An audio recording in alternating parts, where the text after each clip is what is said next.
So all things are peaceful in the land of the Philadelphia Eagles.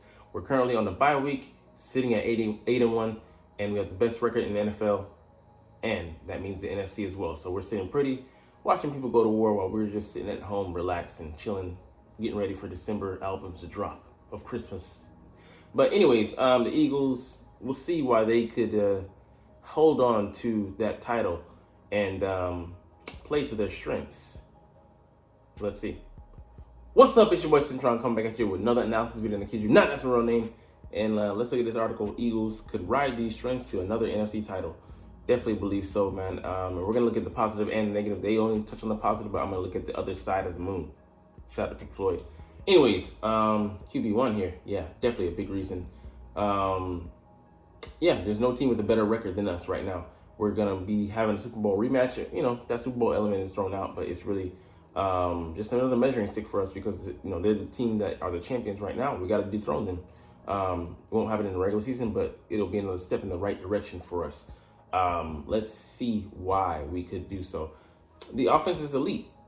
Yeah, we have to, point out the fact that we have a number one receiver who could be the he's a real candidate for the MVP, albeit he's most likely not going to win the award, but just for him to be in the conversation is letting you know where we should be.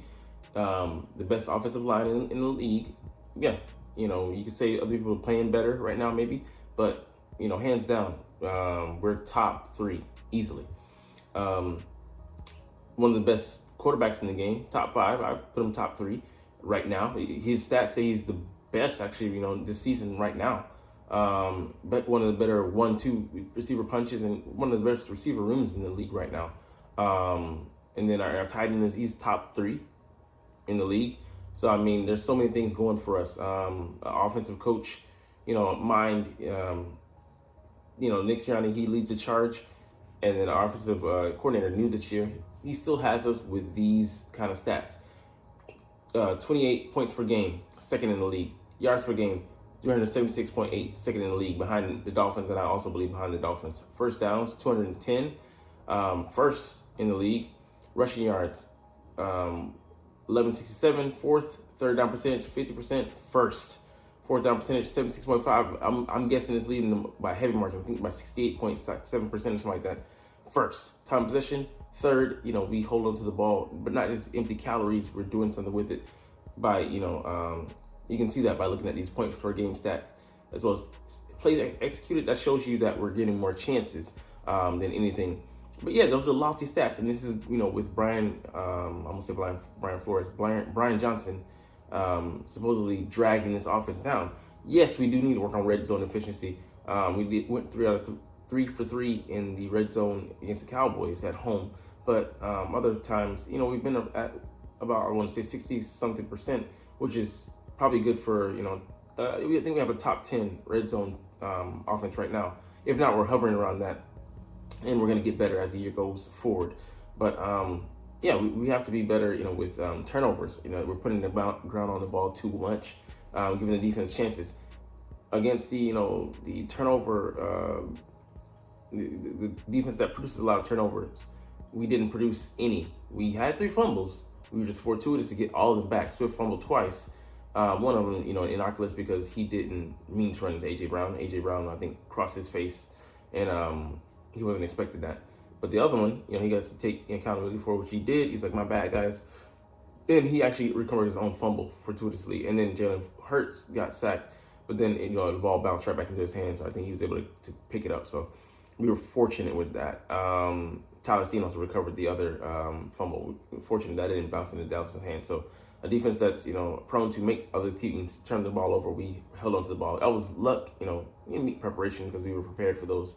Not just walking away from the pile or whatever. Steam was active. Swift showed awareness. Jalen Hurts showed extra awareness to recover his own fumble. But we do have the things that we struggle with. So we need to sharpen those, get better, sequencing on offense. It could help Jalen out with the play calling, stringing good drives together. But opening drives and on the first and third quarter, we were excellent, man. Of getting not just getting yardage, but getting points. which we did on our first drive of the first and third quarter, which is excellent. Then back to back in the third quarter. So, like I will point out the dark side of this. So, offense is elite, defense needs work. I won't say it's not boo boo, but it's not boo boo Schuster, but allowing the points per game that we're allowing, it's not the worst, but we need to work on it. And I know we've scored. I mean, they've scored through the air 15 to 20 touchdowns on us, and it's just way too many. We do have good red zone defense. I'll give you that. Yards per game, we're allowing not a historic clip rate, but I know we're in the bottom 5 in the league. First downs allowed, we got to be bottom 5 in the league.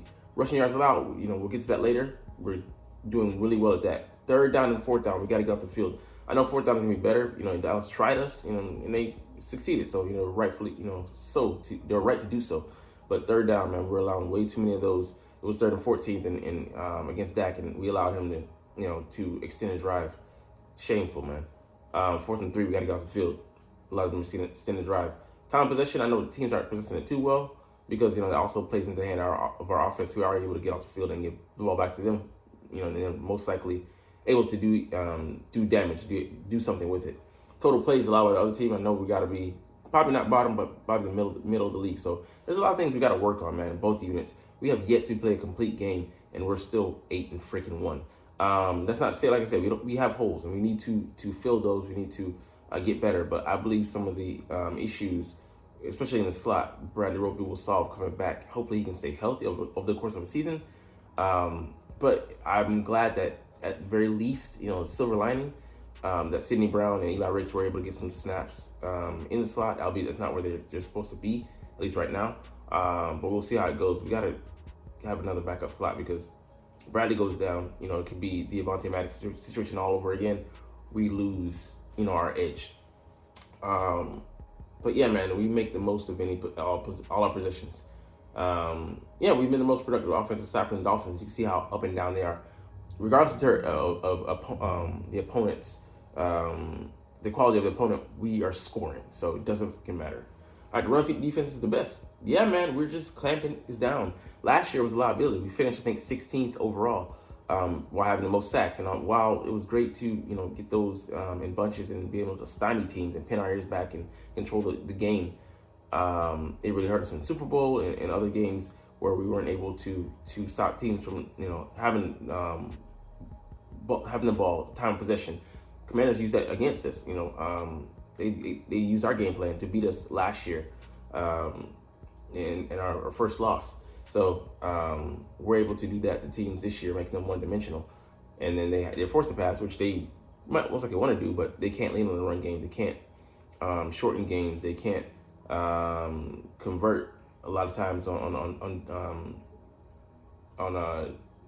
third downs to extend the drives. And they have to get off the field. There's a punt. They also have to, they're put in disadvantageous positions into second and long, third and long. That plays right into our wheelhouse, our favor. So let's look at the stats here. Yards per game allowed, 66.3, first.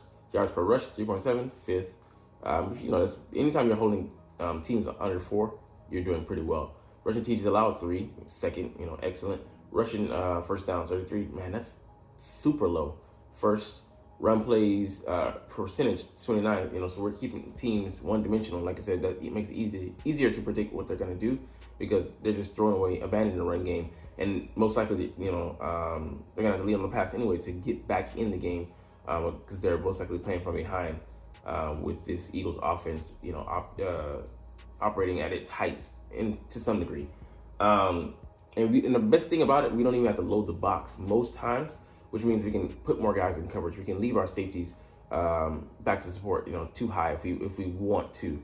Have a safety play robber or help out a corner and bracket coverage. That allows us more flexibility on defense to do more things. The other side, like I said, the pass defense is not the best. We need to work on that. And we just need to go with simpler things. Just go with man and mix up with zone. Go with zone and mix up with man. Mix it up. But, and like I said, I've said in, I think yesterday's video or the video this week, Cowboys game, we went with man, should have gone with more zone. And the results bear the fruit of that. And the opposite, we went too much man with the Commanders. We should have went with zone. We did too much zone with the Commanders. We should have went with man. So yeah, it's interesting. Like I know, besides stubborn, he didn't want to bracket. Show Terry McLaurin that right respect. Neither did he want to do it with CeeDee Lamb. And you see the results. Like we should be able to pin those guys down with the personnel that we have, even if we don't have a slot guy per se. Hide those guys. Hide Eli Ricks in the defense. Hide Sidney Brown. Cover for their mistakes. Byard still knew he's still adjusting. Reed came back from a game that syncopation, playing together, unity, chemistry. We're trying to get that still together. So we're still going to be a work in progress, but hopefully we can work out the kinks sooner than later because this slate we have coming up: Chiefs, Bills, 49ers, and the Cowboys again, and Seahawks. Test time, man, and we better be acing this shit. If we can come out this side 3-2 at the very least, man, 4-1, we playing with house money, with the Giants and the Cardinals and the Giants to finish the season. We should be good to go. Cowboys actually have the brutal schedule to finish the season, but nobody wants to talk about that. All right, teams don't even try, man. The next two opponents for Philly, Chiefs and Bills, have mediocre running games. I hope we're able to capitalize and then also neutralize Patrick Mahomes and Josh Allen, respectively. And then Christian McCaffrey, it's a big test. Yeah, definitely. Gap discipline, being able to lock him down in the pass game. Who's going to be covering him there? We'll see. We're going to commit a DB to him. We'll have to see. All right, the roster just loaded. This is true, man. Just top to bottom down, we have one of the better rosters, in the league. If you want to argue top 10, you can't argue that. Top 5, I should say that should be an inarguable point. But for me, it's the best roster because we're deep, and it's what we have star power. So let me just start with Jalen Hurts, and then we have Swift, who may not be seen as an upper echelon guy, but he's at least top 15. You got to agree to that. And the numbers bear that he's top 10 this year. AJ Brown, Devonta Smith, 2 stars. Dallas Goedert, star. O-line, we have Kelsey, we have Lane Johnson, we have Jordan Mailata, who's rising guy. Landon Dickinson, a rising guy. Cam Jurgens, he's on that path. D-line, we have aging, he's older. Fletcher Cox, older, but Brandon Graham. Hassan Reddick and Josh Sweat got to be the 2 best bookends in the league. Our linebackers could be our only weakness, and then we've been getting solid play from them, unexpectedly. Darius Slay and Bradbury are not, what they used to be. Definitely Bradbury this year, but Slay, you can't say he's having a horrible season. And Reed Blankenship, he's a rising guy. Kevin Byard has been that guy in the past. So we're just, and it's not like we have any really apparent holes. And then behind them, Sidney Brown, Eli Ricks, they played quality snaps for us. Last game, not to be, taken in an abyss, in a vacuum. N'Kobe Dean, before he went out, we a quality guy, in the wings, where he should be in the wings. D-line, we're 7, 8 deep, 9 deep. Got guys on guys on guys. Pause. No Brazos. Receiver, we have guys coming back. Quez Watkins, Olamide Zaccheaus, Julio Jones. Running back, we got stable. Rashad Penny's on reserve right now, on tap. Alignment, we've been able to survive. We got steam. Opeto's been able to, be serviceable for us. So, we're stacked everywhere. Where do you want to look for a weakness? You can't poke a hole in this roster. So, we're built to survive. More depth, way more depth than the Super Bowl team in 2017. Worst off roster, you can say, from last year, but, still try and find a weakness. I dare you. So anyways, we're going to get up out of here, man. But, man, it's lovely to look at our prospects and to enjoy this golden age, man, because it's going to be here for a limited time. And, yeah, I trust Howie to retool and everything, but, man, it'd be highly disappointing if we don't win a Super Bowl or 2 or 3 with this group of guys, with this roster and, the constant improvements, and we're going to be made. We're built for it, man. And Howie, we trust. How we do it, we don't know. But man, it's a beautiful thing to witness. Anyways, we're gonna get about here. You're tired of seeing me talk, but you're not even watching though. But it's all good, because as always, I love making these videos and I love talking about the freaking Philadelphia Eagles. So we're gonna get up out of here.